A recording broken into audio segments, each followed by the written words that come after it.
Imagine this, Mr. Beast, the king of crazy challenges, takes on his most ambitious feat yet 24 hours in the Sahara Desert. And what you know about Sahara Desert, if you ever visit there, so must write your thoughts in the comments, okay? And as you know, this is my new adventure story, and as you know, this is my first video of today on 4 December 2024. Let's start it without wasting our time. As you know, this is a new adventure story, so just imagine this, enjoy this, learn from this and make fun ourselves, okay, together in the comments below. Let's start. Why the Sahara? It's not just about the heat, it's about pushing limits and discovering what it truly matters. And as he steps into the vast golden expanse, he is not just battling the elements, he is on a journey of self-discovery. And what is called self-discovery must write there define in the comments, okay?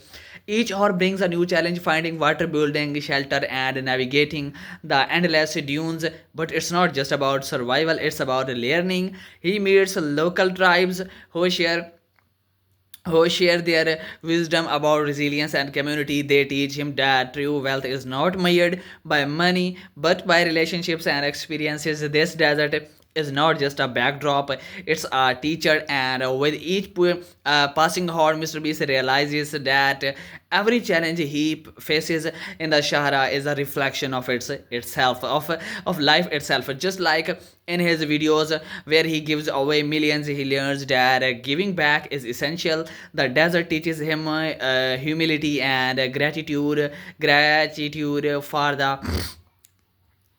the little things we often take for granted, like shade, a cool breeze, or even a simple meal. As night falls, Mr. Beast sighs under a sky full of stars, reflecting on his journey. He understands that while challenges can be daunting, they shape us into who we are meant to be. The Sahara is not just a sand and heat, it's a symbol of endurance and growth. So, what is the takeaway? Life will throw its desert at you. Stay resilient, embrace learning, and never forget the value of community, because at the end of the day, it's not just about surviving the journey, it's about thriving through it. Okay, bye for now. Subscribe for more.